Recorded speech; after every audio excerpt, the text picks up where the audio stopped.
Welcome to Trending Update USA. I am your anchor, Steffan. Today's headline: The Truth Exposed, Sabalenka's Hidden Battle Comes to Light, a story of resilience, pressure, pain, and power, unfolding beyond the baseline, beyond the roaring stadium lights, beyond the trophies that shine, into the shadows where champions fight wars the world rarely sees. Aryna Sabalenka has built a reputation on thunderous serves, ferocious ground strokes, and unshakable intensity. She's the woman who turns courts into battlefields, racks into weapons, and moments into movements that shift the momentum of global tennis. But behind the power, behind the dominance, behind the fist pumps and primal screams, lies a side of her journey that reveals vulnerability, strength, and a human battle shaping a career defined by excellence and burdened by expectation. From mints to the marquee matches, her path was destined for greatness early. As a junior, Sabalenka impressed coaches and scouts with rare potential, raw, unrefined, yet unmistakably lethal talent. Her ascent into the professional world was not smooth, but seismic. She came in waves. The tour could feel her. Rivals would speak her name with caution even before the world memorized it. She had grit, but she also had ghosts, doubts that sometimes sat heavier than the rackets she swung like hammers. She entered a women's tennis era defined by depth, diversity of champions, and generational brilliance, where each trophy felt earned against a gauntlet of gladiators. The WTA Tour was more than competition, it was calibration for champions. She faced the innovation of Iga Swiatek, the craft of Elena Rybakina, the speed of Coco Gauff, the consistency of Jessica Pegula, the comeback narratives around Naomi Osaka, the tactical brilliance of Barbara Krejcikova, the tempo-shifting patterns of Ons Jabeur, the refined aggression of Veronika Kudermetova, the endurance of Qin Wenjing, the momentum of Beatriz Haddad Maia, and the unpredictable shot tolerance of Jasmine Paolini. Every one of these players brought dimensions Sabalenka had to solve mentally and technically, embedding pressure layers into her machine-like game design. Her breakout, the moment the world stamped her name on the sport's elite rolls, was her first Grand Slam crown. The story felt storybook until the chapters between tournaments rewrote themselves in invisible ink etched by stress fractures of expectation. While she conquered stadium demons in major finals, another war brewed in quiet corridors, hotel rooms, press obligations, emotional weight, identity compression, and the future forecast of a career that always felt like it needed not only to win, but to win loudly, relentlessly, violently, consistently, without pauses, without dips, without human softness.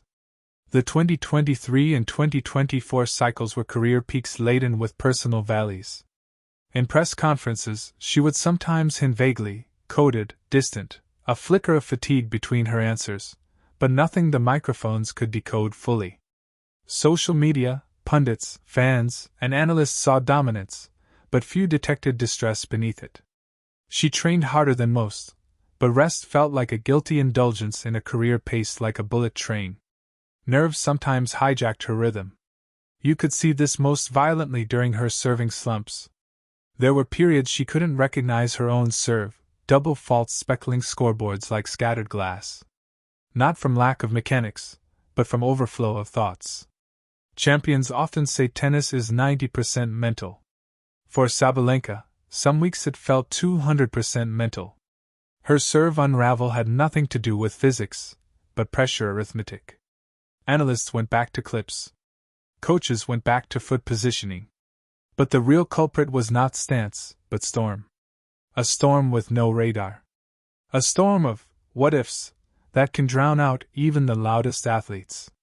When you play tennis at 120 miles per hour, but your mind accelerates at 300 miles per hour, timing delays under cognitive turbulence.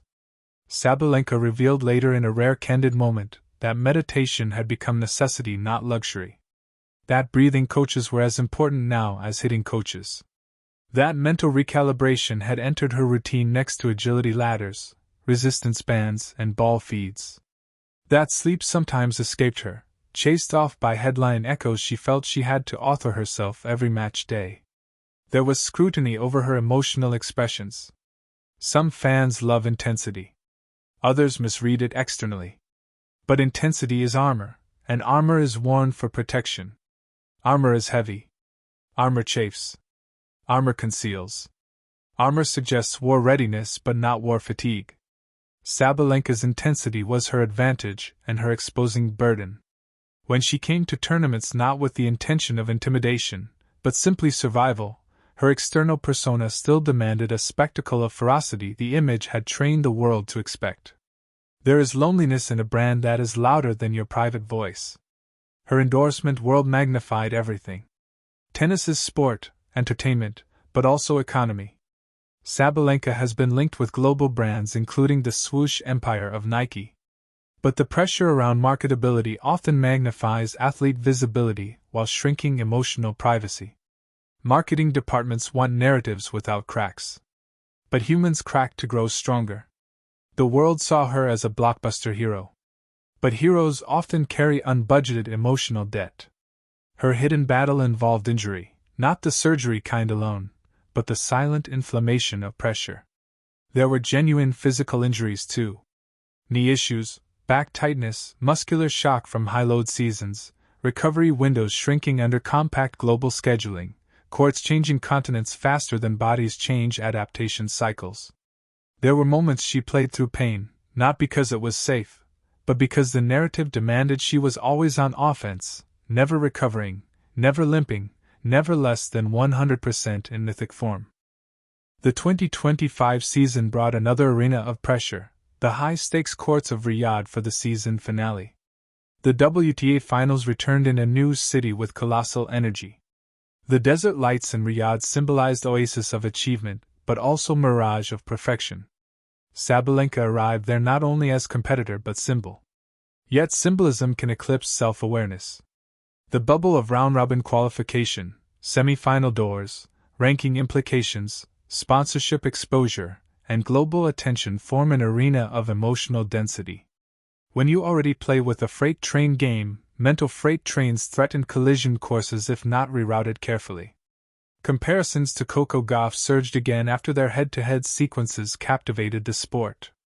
Gauff brought chaotic power, speed, youth audacity, and a neo-athlete narrative. Their matches are always theater. But theater sometimes hides exhaustion from the actors themselves. Naomi Osaka's name also flew back into media cycles as comeback parallels tempted storyline comparisons. But every comeback player is fighting different war languages. Rybakina's composed demeanor masks her own storm. Pegula's calm masks expectation economics too. Paulini smiles even under scoreboard pressure. Krejcikova carries craft responsibility for a tennis-savvy nation. Xing carries billion-nation hopes. Haddad Maia carries resurgence of South American optimism. Jabeur carries artistry and a continent's first major prophecy. Jabeur plays to paint. Sabalenka plays to puncture. But puncturing takes its toll on body, identity, cognition, and soul. The hidden battle also involved the terrifying quiet moments after big victories. The world imagines relief. But relief is complex for champions born on pressure scaffolding. For some athletes, pressure lifts like curtains. For others, it clings like identity residue. Sabalenka admitted to close teammates in behind-the-scenes conversation leaks that the scariest part is not losing, it's winning and fearing you cannot replicate the roar tomorrow. That she sometimes wakes up feeling like a fraud in a career where she physically bulldozed finals. Imposter thoughts sneak in where opponents never could. Her team expanded mental care staff quietly, a trend many top athletes pursue now. Hitting coaches were joined by therapists, sports psychologists, mindfulness consultants, physiotherapists mapping emotional cues next to physical cues, data analysts checking emotional readiness indicators next to serve percentages. She learned to say no to press some days. But the battle was internal negotiation, not external obligation alone. There were emotional triggers around 2024 late-cycle losses that felt disproportionately heavy because narrative imbalance is cruel to consistent winners. One loss can tsunami over 10 wins in headline cycles. Critics and clickbait culture thrive on dissonance moments. But champions are a symphony of consistency disrupted occasionally by inevitable human percussion. The world also cannot forget her friendship narratives. She is beloved in locker rooms for humor warmth she rarely unleashes during competition coverage. Fellow players call her genuine, funny, caring, selfless, loyal. That a champion who hits like a storm hugs like calm behind closed doors indicates duality few headlines will print. Pain was not only physical, it was identity pressure, fear pressure, replication pressure, injury pressure, expectation pressure, perfection pressure, comparison pressure, narrative pressure, consistency pressure, economic pressure, scheduling pressure, emotional pressure that has no MRI, no X-ray, no timetable, no draw sheet. Her hidden battle also had cultural and national pressures. Eastern European champions often carry stoic intensity reputations implying invulnerability. But invulnerability is a performance requirement, not a human characteristic. She broke down once off court during mid-2024 cycle and the moment stayed confidential until recently. She called that breakdown her rebuild point. The moment she realized to be top is not to be never broken. It is to be repeatedly unbroken after breaking. A profound difference. Her technical evolution even shows it. Earlier she tried to hit winners off every ball. Later she added rally tolerance, defensive patience, margin selection. Because mindset influences mechanics. When she widened her game to include more controlled aggression patterns, her mental bandwidth also found breathing room between power detonations. The best athletes sculpt emotional margin next to court margin. Her 2025 preparations look different. More recovery. Strategic skipping of minor events. Longer prehabilitation cycles. Ice baths paired with quiet baths of rest. Morning mobility stretching next to morning mind stretching journaling prompts. She began reading literature on resilience. Inspirational biographies. Found solace in art museums when touring. Called touring museums oxygen masks. Because oxygen masks are not weakness but altitude preparation. Fans noticed a gentler social media energy from her in late 2025 rune-up. No more training videos at 2 a.m. More daylight practice clips. More gratitude posts. Less manic output. That shift was not PR strategy alone, it was psychological rescue realignment. Now, this exposed truth is not tragedy story but revelation story. Sabalenka's hidden battle was not collapse, it was crucible. It forged her thunder. It explained the slumps, the storms, the double faults, the overtraining, the sleepless nights, the emotional eruption, the armor heaviness, the replication fear, the imposter whispers, the scheduling overload, the physical pain disguised under emotional weight, the identity compression under perfection narrative obligation.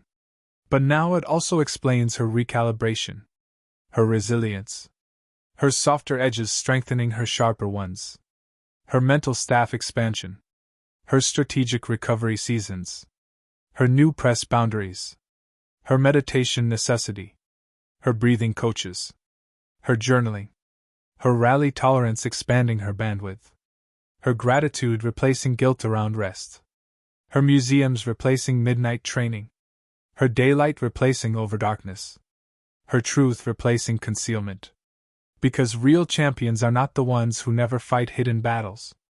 They are the ones who keep those battles hidden while still holding rackets high in finals until the moment it becomes safe to reveal the truth and reshape the narrative in their own voice.